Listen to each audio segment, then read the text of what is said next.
जैसे मनुष्य मत की काफी सारी ऐसी बातें हैं जिसके कारण वास्तव में सत्य क्या है व्यक्ति भूल जाता है। मनुष्य मत को क्लियर करने के लिए एक कहानी सुनाऊंगी। एक बार एक व्यक्ति जिसके पूरे परिवार में एक बहुत अच्छे से कार्यक्रम चल रहे थे और एक एक करके कंप्लीट हुआ। एक दिन बेटे की शादी और उसमें हर प्रोग्राम को बहुत अच्छे से सेलिब्रेट करते थे। और उस दिन क्या हुआ कि उनके जो परदादाजी उन्होंने क्या किया कि जैसे बेटे की शादी हो रही थी तो तब उन्होंने कहा अरे रुक जाओ। जो रास्ते में जो बिल्ली जा रही थी मतलब उस पंडाल में, उसको टोकरी में बंद किया। उसके बाद कहा कि अच्छा ठीक है अब शादी कराओ, ठीक है कंप्लीट हो गया।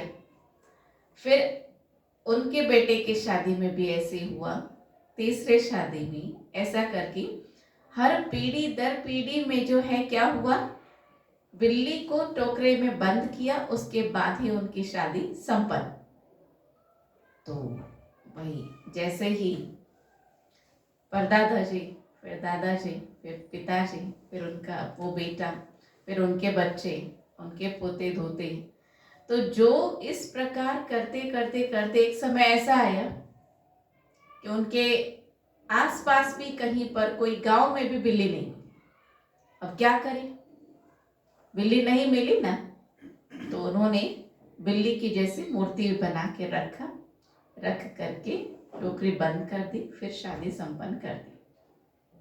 फिर मूर्ति का ही प्रथा जो है प्रारंभ हुआ। अब वो मूर्ति जो मिट्टी की मूर्ति तो नहीं मिली, तो उन्होंने क्या किया, फाइबर का, प्लास्टिक्स का, ये जो आजकल जो मिल जाते हैं उसका रख करके उन्होंने टोकरे बंद किया। उसके बाद उनके परिवार की शादियां होने लगी। तो पहले क्या किया था, ओरिजिनल रखा, फिर बाद में मिट्टी वाला रखा, बाद में प्लास्टिक वाला। चेंज हुआ ना संजय भाई जी? सिचुएशंस के आधार पर व्यक्ति ने उन प्रथाओं को भी चेंज किया ना, ऐसे ही मत भी बदलता चला गया। व्यक्ति ने अपने अपने विचार के आधार से मत अनेक बना लिया। दर्शना बहन सुन, ऐसे ही अब भगवान को किसी ने कह दिया मैं ही भगवान हूं, तुम भी भगवान हो। किसी ने कहा कण कण में भगवान, पक्षी प्राणी मानव सब में भगवान। अब किस बात को सत्य माने? प्रश्न उठता है सर्वदेव भाई, प्रश्न उठता है ना जी।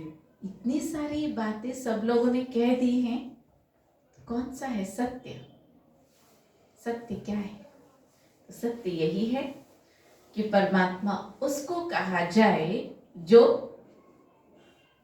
परम ज्योति निराकार हो और सर्वज्ञ, सर्वशक्तिमान, सर्वमान्य और सर्वोपरि, और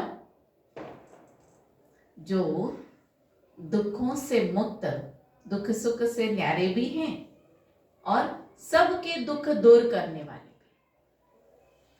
अब कई बार मनुष्य मत में क्या कह देते हैं, दुख सुख सब कुछ भगवान ही देते हैं। अश्विनी भाई जी ऐसा है क्या? तो भगवान ही अगर दुख दे देता तो उसको सुखदाता ही क्यों कहा है? तो भगवान दुख नहीं देता, विकास भी है ना, भगवान कभी भी हमें दुख नहीं देते। कई बार क्या कहते, हे भगवान ये तुमने क्या कर दिया। हम कहते हैं हे भगवान ये तुमने क्या कर दिया, इसका मतलब भगवान ने नहीं किया, इंसान ने ऐसे शब्द उच्चारण किए। लेकिन भगवान ऐसा कभी दुख देने वाला कार्य नहीं करते। क्लियर? अब है जिस परमेश्वर को कण कण में कह दिया है, तो एक रोगी भी क्या कहता है, हे प्रभु तुम कहाँ हो, हे प्रभु तुम मुझे बचाओ। इस प्रकार वो अपनी पीड़ा को दूर करने के लिए भगवान से बातें करता है और कहता है, हे प्रभु करके पुकार रहा है। तो इसका मतलब इस व्यक्ति के अंदर तो नहीं है ना चिंतन। जैसे अगर जो पापाचार हो रहा है, भ्रष्टाचार हो रहा है, इस कार्य को भगवान तो नहीं बैठ के कर रहा, क्योंकि इंसान ने तो यह सोच लिया कि इंसान के अंदर भगवान है। इसलिए परमात्मा क्या कहते हैं, भगवान बैठ करके ऐसे भ्रष्टाचारी का कार्य, ऐसे कोई भी कार्य भगवान नहीं कर सकते, नहीं करते हैं। फिर है एक पुजारी भी क्या करता है, पूजा कर रहा है, और करते करते वो पुकार रहा है और पूछ रहा है, हे प्रभु तुम कहाँ हो। इसका मतलब उसके अंदर भी भगवान नहीं है? तो भगवान आखिर कहाँ रहते हैं, प्रश्न उठता है। तो परमात्मा कण कण में नहीं है, पक्षी प्राणी में नहीं है, लेकिन रहने का स्थान कहाँ पर? परम धाम। तो उस परम धाम में परमात्मा रहते हैं, और वहां रह करके हम सब बच्चों को हम जो जो मांगते हैं तो वो सारी चीजें देने के लिए, द्वापर युग से देने के लिए ही बैठे। और जब बहुत ज्यादा विपदा आ जाती है, हम पुकारते, तो तब कलयुग के अंतिम समय पर उसको आना ही पड़ता है, अपने समय अनुसार उनको आना ही पड़ता है। अच्छा, अब है कि श्रीमद् भगवद गीता में क्या लिखा गया है कि यदा यदा ही धर्मस्य ग्लानिर्भवति भारत। जब धर्म ग्लानि की बात आती है कि ऐसे समय पर मैं आऊंगा, किसने कहा? धर्म ग्लानि के समय पर मैं आऊंगा, किसने कहा? भगवान ने कहा। तो जब परमात्मा ने ये बात कही है, जैसे मैं अगर उदाहरण के लिए पूछूं कि सुनीता बहन कल कितने बजे आओगे, तो सुनीता बहन जी मुझे कहेंगे, दीदी कल मैं सुबह पक्का मैं 6 बजे आ जाऊंगी मेडिटेशन के लिए। इसका मतलब सुनीता बहन यहाँ तो नहीं रहती है ना? सरोदेव भाई, अश्विनी भाई जी, मैं कहूँ अश्विनी भाई जी कल कितने बजे आएंगे, आप कहेंगे दीदी मैं कल शाम को 6 बजे आऊंगी। इधर तो नहीं रहते हैं, मैं आऊंगा। द सेम वे भगवान ने क्या कहा? क्या कहा? मैं आऊंगा। कब आऊंगा? मैं आऊंगा। कब आऊंगा? धर्म ग्लानि हो जाएगी ना तब मैं आऊंगा, कलयुग के अंतिम समय पर मैं आऊंगा। तो भाव ये है कहना कि परम पिता वो परमेश्वर कण कण में व्याप्त नहीं, पक्षी में नहीं, प्राणी में नहीं। जब इन सब में ही नहीं, तो मनुष्य में कैसे हो सकता? मनुष्य में भी नहीं, इन सब में भी नहीं, मनुष्य में भी नहीं, तो है कहाँ? तो उस परमात्मा को दिखाया गया और बताया भी गया कि ये भी कहा गया कि परमपिता परमात्मा को ऐसी जो एक निर्वाण धाम की बात, या फिर परम धाम, शांति धाम, उसके निवासी कुछ एक जगह पर लिखा तो है, लेकिन व्यक्ति उसको स्पष्ट तरीके से समझता नहीं है ना? इसलिए परमात्मा इस चित्र के माध्यम से एक्सप्लेन कर रहे। चित्र भी बड़े ही अर्थगर्भित बनाए संजय भाई जी, कितने सोच समझ के इन चित्रों को बनाया गया। ये क्लियर, इतने क्लियर चित्र हैं, देखिए तो ही समझ में आ जाए। अच्छा, फिर है जैसे कि इधर एक चित्र आप देख रहे हैं, वो है शिवरात्रि का। शिवरात्रि कहा जाता है, कभी भी शिव दिन नहीं कहते, शिवरात्रि। अच्छा, इससे भी पहले ये सब बातें क्यों सुनना चाहिए सर्वदेव भाई बताइए। अब हम शिवरात्रि की भी बात सुना रहे हैं, भगवान जो है कण कण में नहीं है ये भी बात सुना रहे हैं, उनका रहने का स्थान बता रहे, ये सब कुछ क्यों क्यों क्यों सुनना चाहिए? अश्विनी भाई जी बताइए, क्यों सुनना चाहिए? आप तो मेंटल पीस के लिए आए हैं, है, ताकि रियलिटी के बारे में पता चले। रियलिटी के बिल्कुल राइट आंसर है कि वास्तविक सत्यता क्या है? विकास को भोग देता, विकास को भोग देता।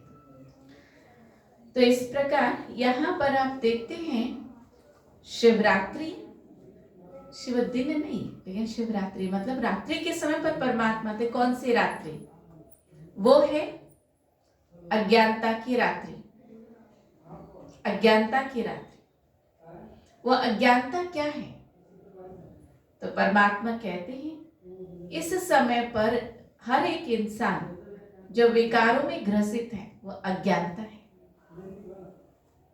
इसलिए उस अज्ञानता से मुक्त करा के परमात्मा हम सब बच्चों को ज्ञान की रोशनी देते हैं। और ज्ञान की रोशनी जैसे इस हॉल में रात को 10 बजे मैं अगर उस कमरे में जैसे एंट्री करती हूँ तो उस समय पर समझ लीजिए पूरा ही हॉल में अंधेरा है दर्शनाबेन। तो क्या मैं अंधेरे को खींच खींच करके बाहर निकालती हूँ क्या दर्शनाबेन? नहीं ना। क्या करती हूँ, जस्ट आते ही वहीं पर ही जो लाइट बटन है उसको मैं ऑन करती हूँ तो रोशनी रोशनी हो जाती है। ऐसे ही ज्ञान एक प्रकाश है, ज्ञान एक प्रकाश है। जब ज्ञान प्रकाश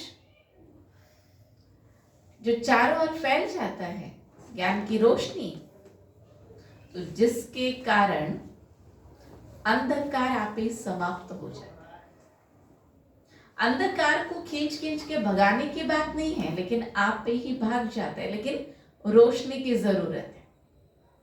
ये ज्ञान एक रोशनी। ऐसे ही परमात्मा कहते जब ज्ञान सूर्य प्रगटा तो अज्ञान अंधेर विनाश। ज्ञान सूर्य परम पिता परमात्मा जब इस धरती पर आते हैं तो अज्ञान अंधेर सब कुछ विनाश हो जाता है। अब शिव बिंदु स्वरूप ज्योति स्वरूप पिंडी को दिखाए और शंकर जी की भी एक मूर्ति है, लेकिन अब तक मनुष्य मत क्या कहता है? दोनों एक हैं। शिव शंकर भोलेनाथ भगवान की जय। अब शिव शंकर को अब तक मिक्स करते रहे, लेकिन ग्रेट डिफरेंस है। कैसे? शिव ज्योति स्वरूप, शंकर आकारी देवता। उनको मनुष्य स्वरूप जैसे ही दिखाया ना, एक तपस्वी स्वरूप में भी दिखाया। और आप हैं कल्याणकारी, आप हैं विनाशकारी, आप हैं पिता, आप हैं पुत्र, आप हैं रचयिता, आप हैं रचना, आप हैं परम धाम के निवासी, आप शंकरपुरी जो सूक्ष्म वतन है उसके निवासी। दोनों का नाम अलग, शिव शंकर, धाम अलग, परम धाम सूक्ष्म वतन, काम अलग, कल्याणकारी विनाशकारी। इस सत्य के आगे भी कोई लॉजिक चाहिए क्या अश्विनी भाई जी? तो जब संबंध की बात आती है तो जिसे समस्त विश्व के लिए वो नाथ है, समस्त विश्व की आत्माओं के लिए परम पिता है, तो फिर वो परम पिता जितने भी महान आत्माएं, पुण्य आत्माएं, देव आत्माएं हैं उनके भी वो पिता है। जितने भी देव आत्माएं, उस देव आत्माओं के लिस्ट में जितने भी देवताएं हैं उन सबको काउंट कर लीजिए। इसीलिए उसको अल्लाह, गॉड, ईश्वर कहा गया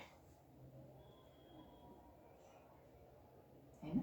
अच्छा, तो इस प्रकार अब यहां पर ग्रेट अंतर पता चलता। अब है मुख्य बात, शंकर जी की इस प्रतिमा में बहुत ही अच्छे ढंग से चित्रकार ने बहुत अच्छे से चित्र बनाए, कथाकार ने बहुत ही अर्थगर्भित कथाओं को बनाया और मूर्तिकार ने उसको और सुंदर जो है उनकी मूर्तियां बनाई। तो जिसके कारण जो है यहाँ पर शंकर जी की मूर्ति हो, प्रतिमा हो, चित्र हो, उसको कैसे दिखाते हैं? तपस्वी स्वरूप। अब कुछ क्वेश्चंस हैं इसमें, कैसे? जैसे कि शंकर जी को कहाँ दिखाया? एक शेर की खाल पर बैठे हुए दिखाया हुआ।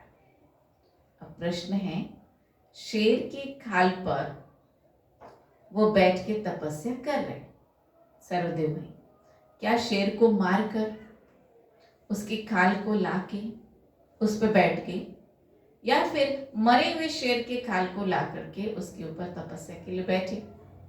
क्यों दिखाया ऐसे? क्यों दिखाया? काल स्वरूप है। हाँ जी, उग्र देवता है इसलिए। उग्र इसलिए दिखाया। हाँ, क्योंकि जैसे तीसरा नेत्र खोल दिया तो फिर सब कुछ विनाश। हाँ, देवता भी है और उग्र है, ऐसे रौद्र रूप दिखाया। हाँ, तो यहाँ जो शेर के खाल का क्या तात्पर्य है सर्वदेव भाई, क्या मन में आता है? तो क्या किया होगा? क्या मार के खाल को लेकर के बैठे या मरे हुए को लेके आए? क्या किया होगा? 2 पॉइंट्स आर देयर। कुछ भी हो सकता है। कुछ भी हो सकता है, संभावनाएं। संजय भाई जी, उत्तर ये है, एक प्रतीक है ना? एक प्रतीक है। ये इस तरीके से है कि जैसे कि ये शेर का खाल का भावार्थ, शेर एक ऐसे उग्र प्राणी है, क्रोधी प्राणी है, उसके ऊपर तपस्वी ने विजय प्राप्त किया। जितने भी तपस्वी के लिए एक सिंबॉलिक दिया गया। नेक्स्ट है, फिर वही बात, फिर चांद दिखाया सिर पर। अब हम बाहर जाके देखें तो वहां पर भी चांद है और यहाँ पर भी। कौन? दो चांद है क्या? क्या कहेंगे? चांद जो दिखाया, संगीता में, तो जैसे चांद जो दिखाया भावार्थ, अब क्या होगा? वो शीतलता है। शीतलता, राइट आंसर। आप सुन रहे हैं, चांद अर्थात शीतलता। फिर नेक्स्ट है, अब गले में सांप दिखाया। सांप एक विकार का प्रतीक है, विकार का प्रतीक है। और परमात्मा पिता हमें समझाते हैं कि विकार जो है तपस्वी के आसपास होने के बावजूद भी उसके प्रभाव में तपस्वी नहीं है। ये उसका प्रतीक। फिर नेक्स्ट है, गंगा को कहाँ दिखा है? जटाओं से बहती हुई। जैसे जटाएं कैसे दिखा है? हिमालय पर्वत के जैसे। तो इसलिए ये भी एक प्रतीक है। गंगा अर्थात पतित पावनी, पतित पावनी गंगा दिखा है। अब वास्तव में वो पवित्रता का प्रतीक भी है। दूसरी बात, गंगा को ऊंच माना गया, इसीलिए उनको ऊंचे स्थान पर दिखाया। अब है अध खुली आंखें शंकर जी की, अर्थात मगन अवस्था, मगन अवस्था। अब तीसरा नेत्र, उसको खोलते ही महाविनाश। कौन सा तीसरा नेत्र? जैसे समझ लीजिए कि उदाहरण के लिए ओंकार भाई जी और ओंकार भाई जी के कोई दोस्त है, आपस में दोनों ही बातों के लिए कोई अनबनी हो गई और फिर वो अलग हो गए। 2 साल बीत गया, उसके बाद तीसरे साल में पता चलता है अरे हम तो खामखा लड़बड़ गए और बात तो कोई और ही थी, किसी और की ही थी। और आज मेरी आंख खुली इसका मतलब 2 साल से बंद आंख से चल रहे थे अश्विनी भाई जी, बंद आंख से चल रहे थे। ज्ञान रूपी नेत्र खुले। ज्ञान रूपी नेत्र जो है आज खुले ना, अब तक तो बंद चल रहे थे नहीं, लेकिन ज्ञान का जो नेत्र है आज खुले। ऐसे ही फिर बात आती त्रिशूल है जिसमें आप देखते हैं 3 डंडे हैं, अर्थात मन और बुद्धि को जब हम एक परमेश्वर के पास लगाते हैं तो तब असुरी गुण, अवगुण, वो बुराइयां समाप्त हो जाती है ना, समाप्त हो जाती है। तो आज इन विशेष बातों को आज हमें समझने की आवश्यकता है कि जब हम यथार्थ सत्य को सुनते हैं सरदेव भाई कि शंकर जी की प्रतिमा की बात, ऐसे गणेश जी की प्रतिमा है, ऐसे ही फिर श्री लक्ष्मी जी का, विष्णु जी, ज्ञान तो सागर है। आज तो कोर्स के इस अध्याय में हम जो सुन रहे हैं इसमें एक एक पाठ जो है क्लियर होता जा रहा है। जब हम और ज्ञान के गहराई में जाएंगे, श्री विष्णु कौन है, और कई प्रकार के जो मनुष्य मत अब तक सुन रहे थे, अब श्रीमत क्या है उसको हम सुनते हैं तो हमारी बुद्धि और दिव्य बुद्धि बनती चली जाती है, और तब हमारा जो बुद्धि का कनेक्शन है सेकंड में भगवान की ओर लग जाता है। अच्छा, ओम शांति।